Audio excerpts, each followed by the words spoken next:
Hi everyone, we're back again, and this is a brand new feature. A feature, you ask? It's a whole new series. Think of, what was that one with Bake Off with Joe Brand? What is that one called? Extra Slice. Extra Slice. Think Extra Slice. That's fucking better than Bake Off. That is better than Bake Off. Zoe Ball's It Takes Two, the Strictly spin-off. I don't watch dancing programs. Maybe. Maybe. Joey, the Friends spin-off. No, let's not talk about that one. Let's move on. You could have gone Frasier. You could have gone for the greatest spin. You could have gone for the spin-off that was the best sitcom of all time. We could have. Until now, this is Dogger Saints, an unofficial St. Johnstone podcast, The Lock-In.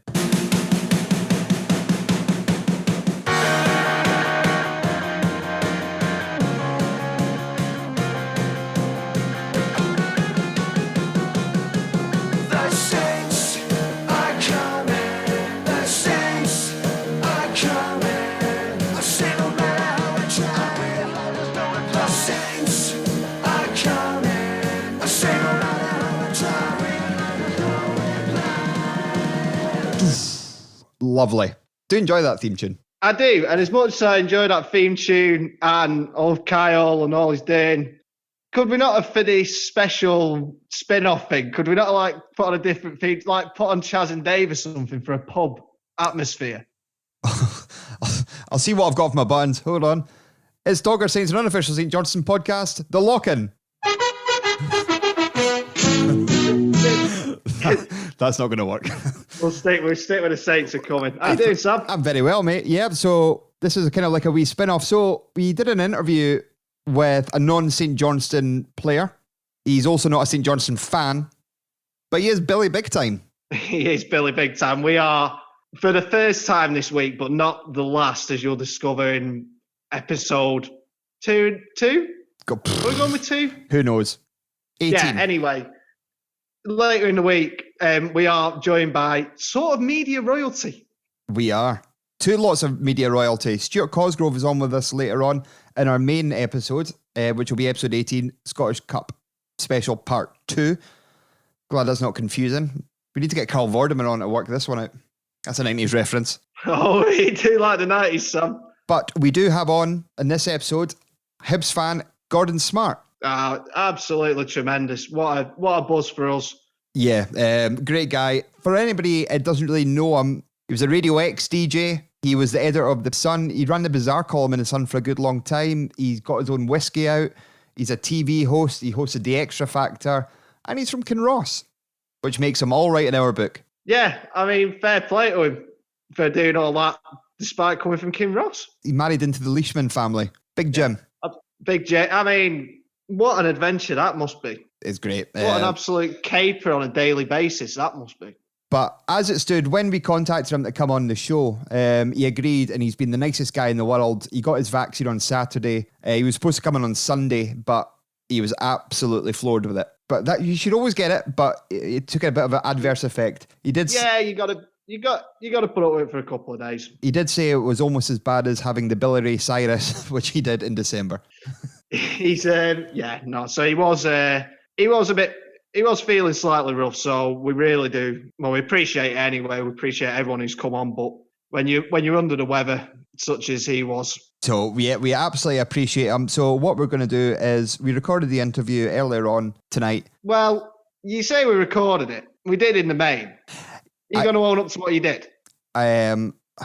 Listen to the full unedited interview apart from the first minute because I forgot to hit record. But it's still all there. It's all good. It's all good. The main thrust of it's there. Basically, you don't get us saying hello. That's it. And you hear that more than enough. Yeah, the first guy just cut straight into you asking him about his brother, which seems a bit rude that we didn't say hello, but we did say hello to him. We did. So I think without further ado, Sam. No, this is our open. This is the lock-in. We can do what we like. Yeah, fuck it. Right, let's discuss what is the best pub snack. Scampi fries. Oh, that's a great shout. I was going to go bacon fries. They like the Frazzles, yeah. I like Frazzles. Yeah, like the posh Frazzles that are the same company as Scampi fries. KP. Then it says or salted peanuts. Do you know what I like doing? Yeah, open up a bag of salted peanuts, tipping them into a bag of ready salted crisps, bit of Worcestershire sauce over it, put in the middle of the table. It's a nice feature. I mean, it can get a bit sloppy in there, but it's worth it. Who says that? Shelley Kerr? Sex tips with Danny Williams, our new feature. Can get a bit sloppy in there. But no, let's discuss the format of the lock-in, which I don't think we've done. So basically, what this is we're going to be interviewing some people every now and again. This is just going to pop up with a random episode, interviewing people that might not have a connection to St. Johnstone per se, but we will try and tie it back into them. We will talk about Saints and get an opinion of St. Johnstone from an outsider's point of view. Yeah, and it's always nice to get different perspectives, isn't it? And that's basically the format. We want to bring you as many interesting people as possible. And we're certainly doing that with this one. Yeah, Gordon Smart's absolutely brilliant. He was a great chat earlier on tonight, and I think we should just hit out the interview.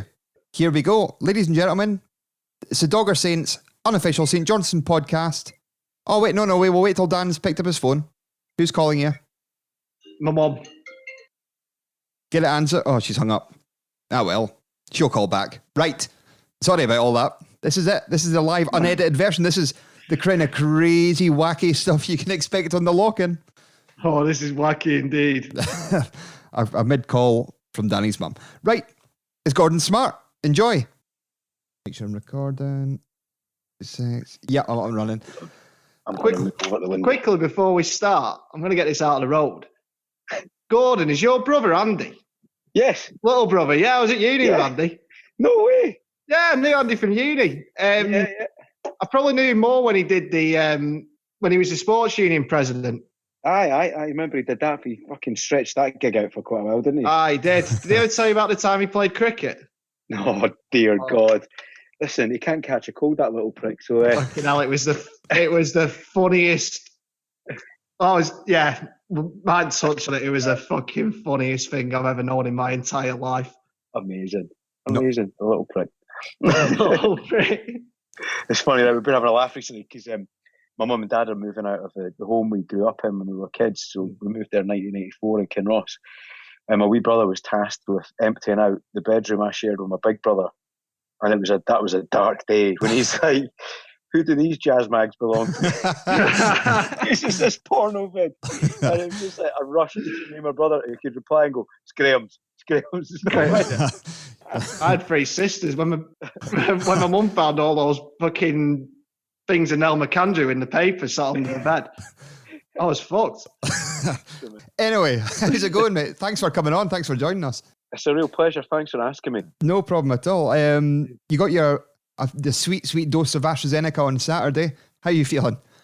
Oh, honestly, it's been...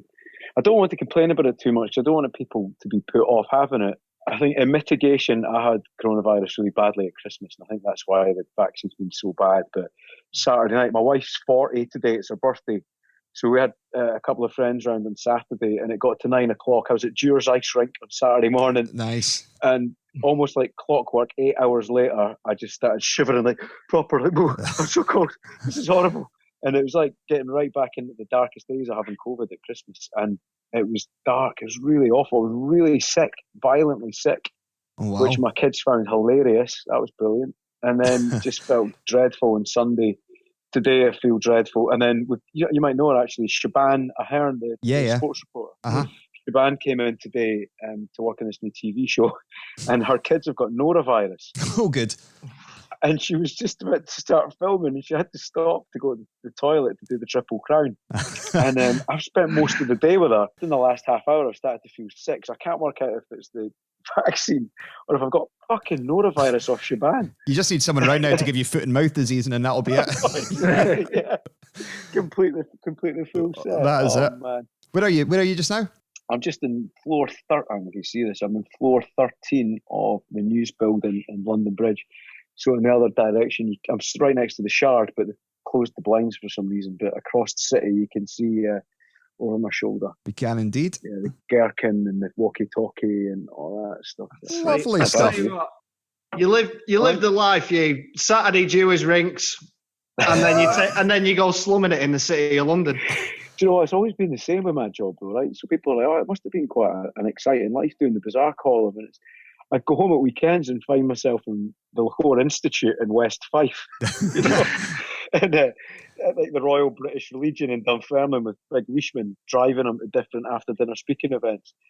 But yeah, it's a curious existence. Dewars Ice Rink on Saturday, the London Metropolis on Monday. That's it. All bases covered with that. Big cup final on Saturday. I know, I'm so sick. I'm so gutted that we can't be there. I was holding out hope that I'd be able to twist somebody's arm and get a couple of tickets from me and my brother and my son, but it's just not going to happen.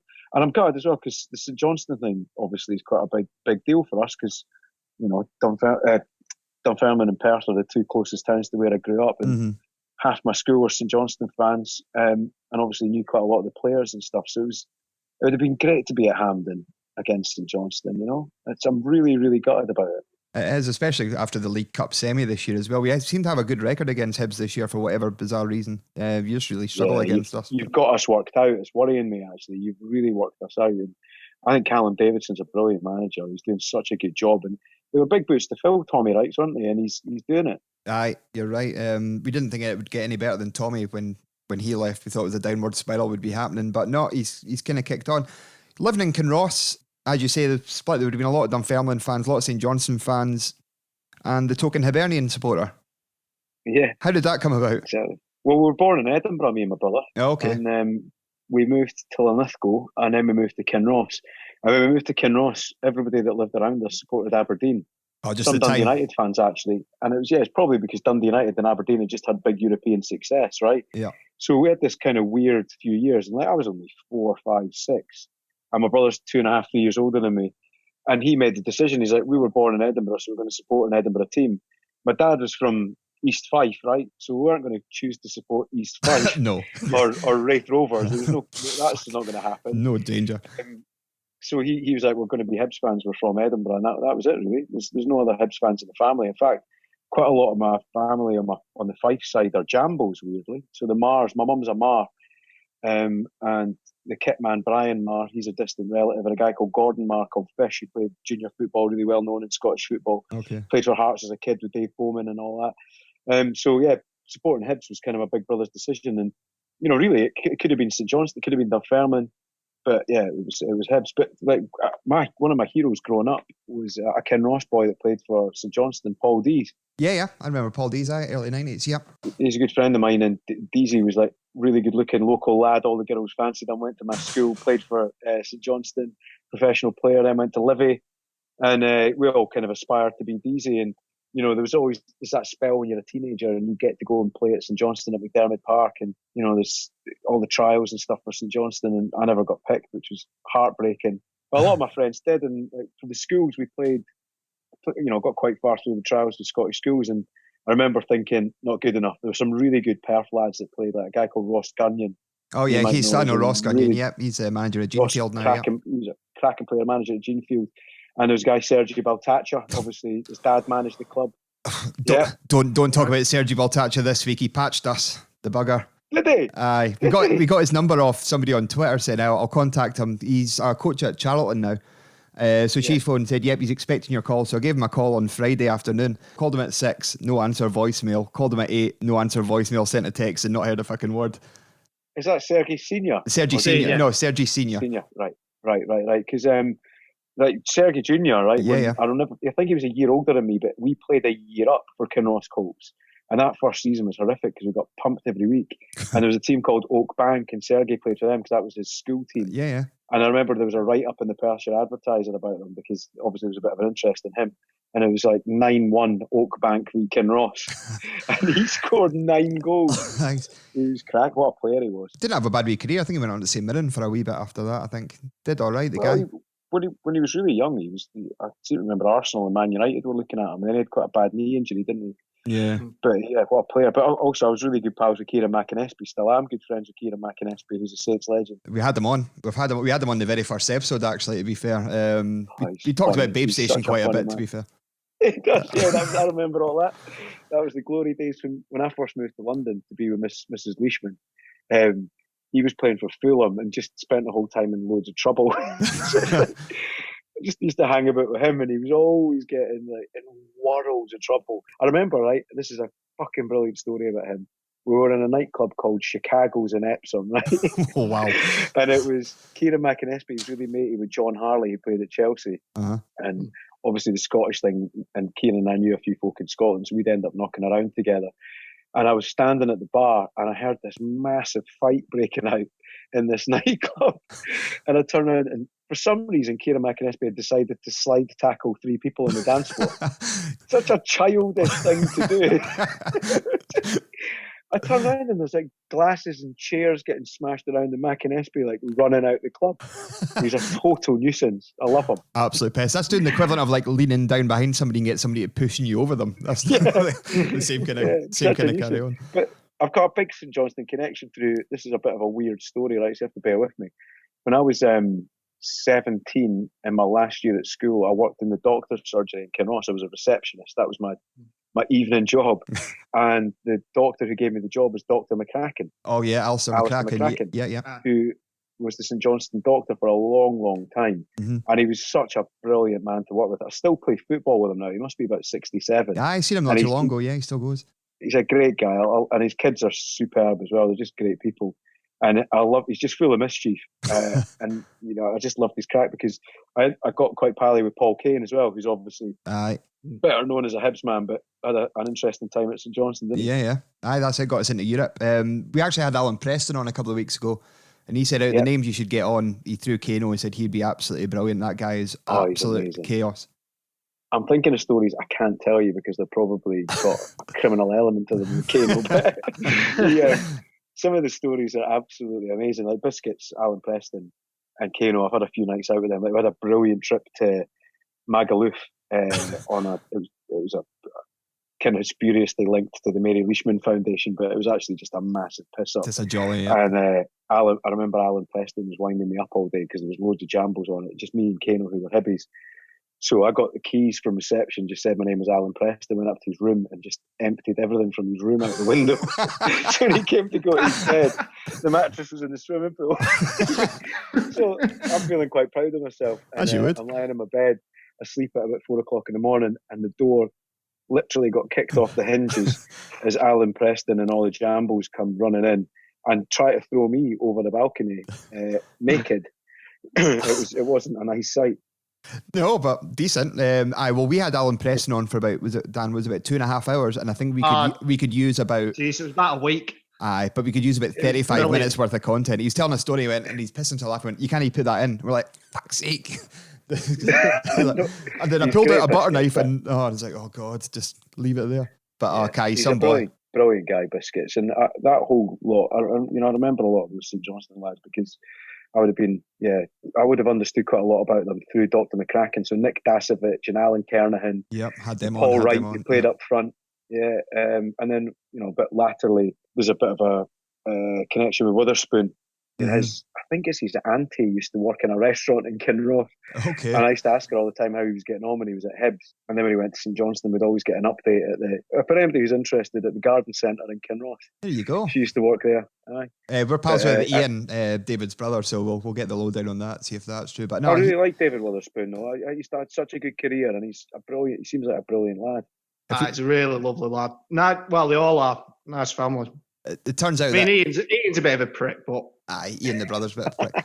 I'm currently broadcasting on my wife's radio equipment. She does it from home, which is a bonus. So this is how we kind of started the podcast. So obviously she works through DC Thomson. You're a former employee of DC Thomson as well, were you not? That's correct. Started there in 1998 and when would that have been? May 1998. I did about 6 months as a junior reporter and then left to go to university. Some of the best days of my life. I loved it. Living in Dundee. My brother was a student in Dundee. So it was a really special time. In fact, I now work with a guy who I met on my first day at DC Thomson 23 years ago called Derek Brown, who's been kind of my guardian angel in journalism. But what a great laugh we had that summer living in Dundee. Oh, what a crack. It was brilliant. The Mardi.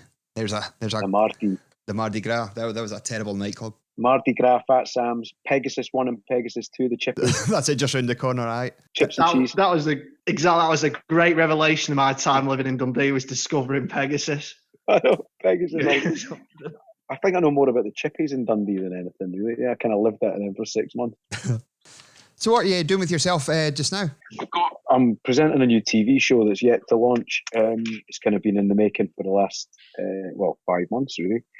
So yeah, we're just doing live pilots every day, getting ready for the launch, just waiting to work out where it'll go. It was meant to be on a TV station, and there were a few change of plans. So yeah, just working on that at the moment. I'm writing Freddie Flintoff's next book, so Great. I've got 2 weeks until I'm due the first draft, and I'm not even halfway there, so I'm panicking like mad because I've got to do 3,000 words a night for 2 weeks to get to my deadline. It's that feeling. You remember this when you were at university, you were at school and you had like a big report to hand in, and you're like, "I don't worry, I'll have tonight off, but tomorrow I'll have to do an extra 1,000 words." I'm in that cycle. But Great place to you'll be. get there. You did Vinnie Jones's book, did you not?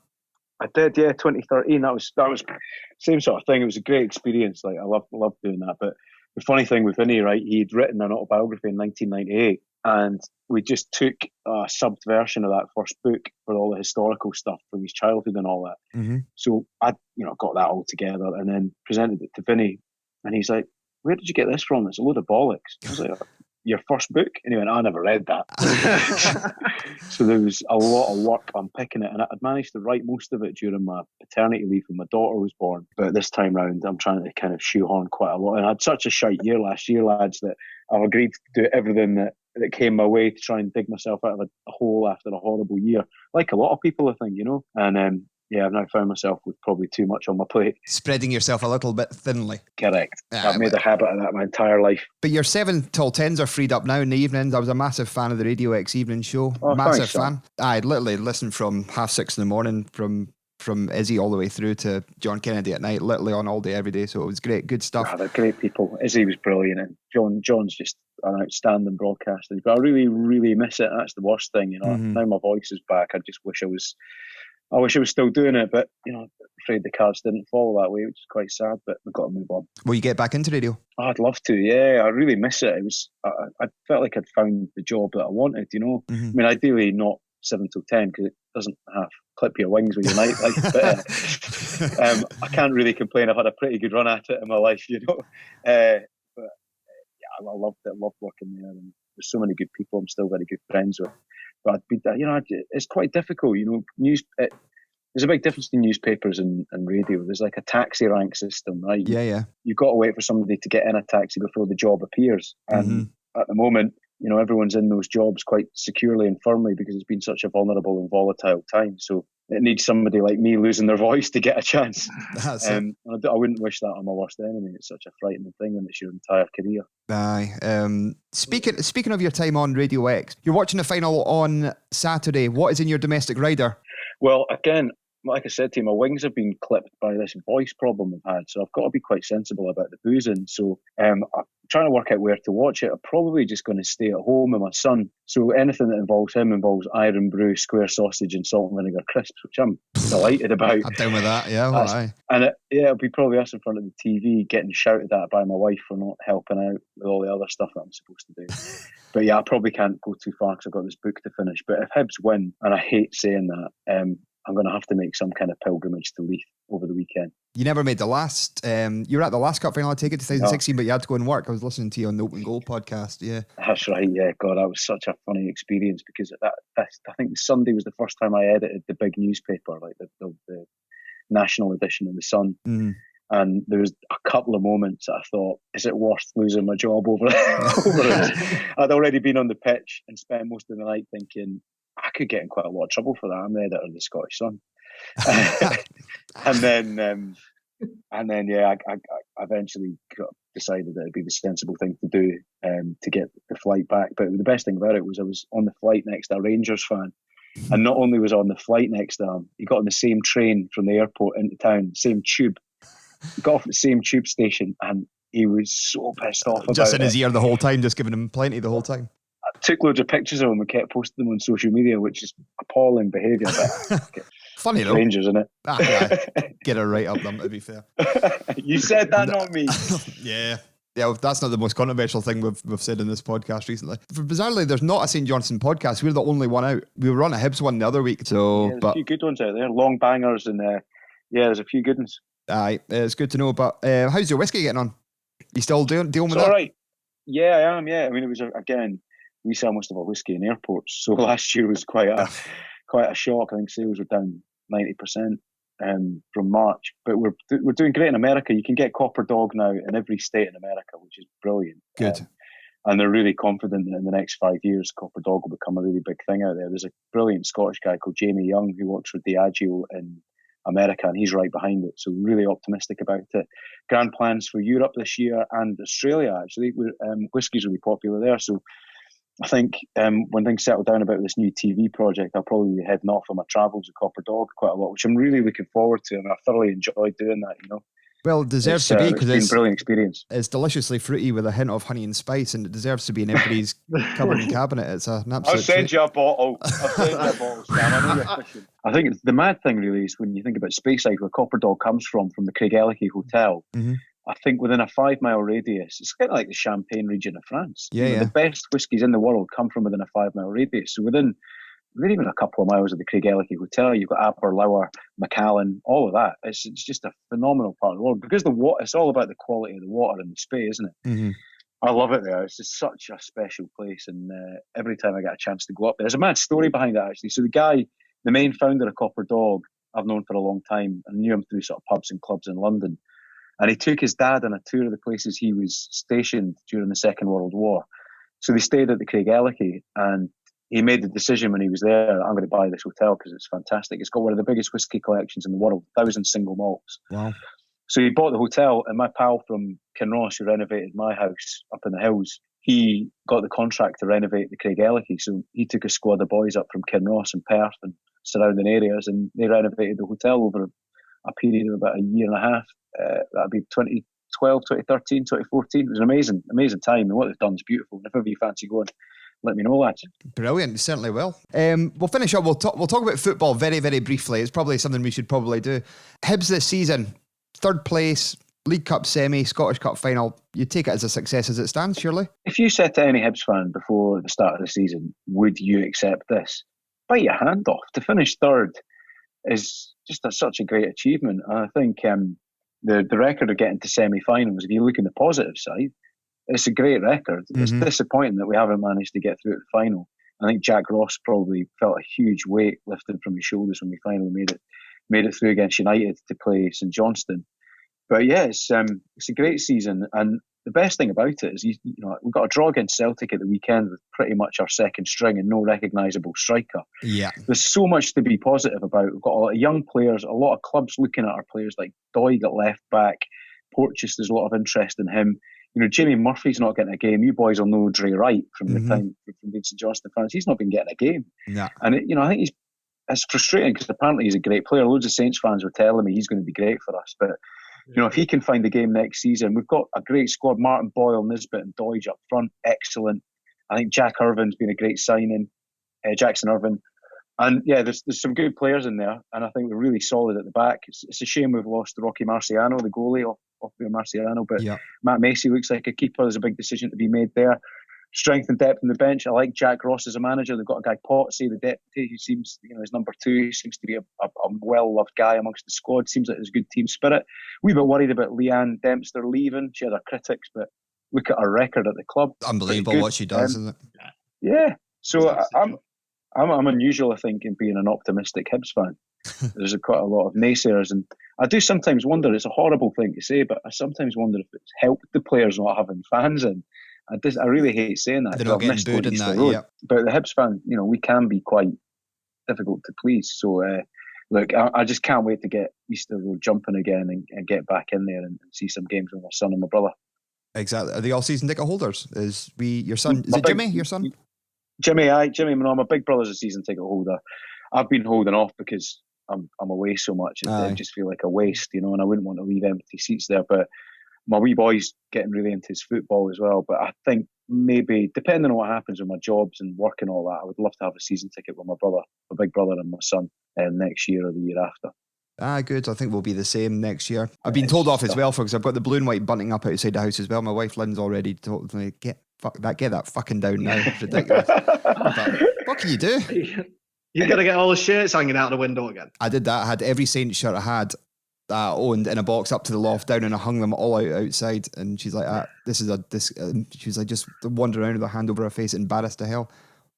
She's a Rangers fan. She's got absolutely no right to be. Where do you live, Sam? Auchterarder. Beautiful place to live, eh? Like hanging around with the rich and famous at Glen Eagles. Oh, that's it. I am never away from Glen Eagle, rubbing shoulders with the top escalons of society. Anyway, yeah, we were texting midweek about my good friend Andy Miller, and you went to school with him. What guy he is. Have you never bumped into Andy Miller again since school? Not since school, no. I mean, we were good pals when we were at school. He went out with a mate of ours. And yeah, I remember he went off to be like some kind of cocktail champion. It was. He went over to Japan to posh hotels to teach people how to do all the flicks and tricks and stuff. And he appeared on like the equivalent of Sunday Brunch, but in Japan. And apparently he got no end of women because they all thought he looked like David Beckham, basically because he had curtain hairdo and blonde highlights. It's not how I remember him. Does he live in Auchterarder then? No, he's just moved to Bridge of Erne. Oh, you know what Bridge of Erne's famous for, don't you? Go on. Swinging. Is it really? Apparently so, yeah. Like campus grass in the front garden and all that, yeah. Wow, that's I live way too close to the Bridge of Erne for that to be of any comfort. Look how upset Danny is that he's not been invited to put the keys in the bowl, eh? I know, yeah. I feel offended more than anything. But on that note, we know you. Well, thanks you for coming on first and foremost. I know you're taking time out your ridiculously busy schedule to come and speak to us today. But no, thanks for coming on. Really appreciate it. It's a pleasure. Good luck to Hibs on Saturday. Thanks a lot, mate. Good luck to all your future endeavours. And remember, Copper Dog is available online and in many good stores. Oh, sorry, Dan, you got one more point? Go on, before we go, we need to push you, Gordon.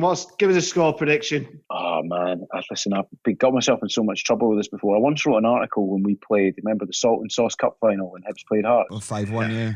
And I wrote all this stuff for the programme and, interviewed loads of famous Hibs fans. And it was horrific because we got so appallingly pumped that day that I vowed never to get involved in anything like that again. But look, I just hope that football's the winner. And all the guys have a nice time. No, I hope Hibs pump you because you've given us a bit of a doing. But what I'd like to see... I'd like to see a famous Scottish Cup final, like a 4-3 or lots of goals, loads of drama, a couple of red cards, and then a massive celebration in Leith. Well, we'll go through to Leith then, if that's the case. We'll take the St Johnstone open top bus through there then, if that's the case, if it's all set up. But no, thanks, Gordon. Appreciate your time. Cheers, lads. And we'll speak to you again. Thanks, man. Cheers. Thank you very pleasure. much, Gordon. Cheers, buddy. Bye-bye. Tremendous. What a nice fella. 100,000 followers on Twitter, Gordon Smart's got. What a guy. He's got a massive career. It's what a career he's had, what a life he's had. He just I think we just got a real snippet of it there. Some of the stories he's got absolutely unbelievable, and that's just scratching the surface. I know. He's a great guy, and we thank him for coming on. But this was just a little bonus interview with somebody from the Hibs perspective of the cup final. He's completely wrong in all his suggestions. They will get pumped. Oh, they will get pumped. I sort of half agree with him. A 4-3, a real classic cup final for the ages would be something else. Just swap a massive celebration in Leith for a massive celebration in Perth. But yeah, this is Saints we're talking about. It's going to be a thoroughly organised, controlled game of football. Yeah, it'll be 1-0 to either team. It'll be terrible, but hope you enjoyed that. That was just something to keep you ticking over until. Don't say it'll be terrible. Don't put people off because we've still got another part of this to come. Yes, we do. Part two. Yeah, this was just a wee bonus snippet in the middle. It's gonna be mega. It's gonna be big time. We were a little bit last night. I thought we were quite professional on. We talked a lot of football. We talked a lot of football in an unusual move for us. The interviews were all very. We talked about the one with Liam was carnage and all that, and then we had Watty. That was a good interview. We talked about spoon burners and goths and microwaves, and I hit this button a lot. You need length, you need width, and you need depth. So when you say we're professional, we weren't that professional. I beg to differ, yeah. But we will. I tell you what, the big cup final capering build-up episode. Get there. Yes, we will be back on Wednesday evening.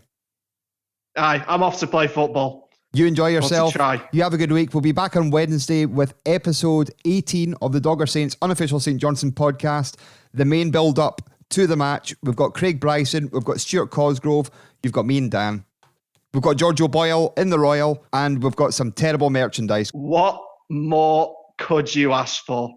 A victory on Saturday. Well, quite. But until, probably tomorrow, you take care of yourselves. Catch you later.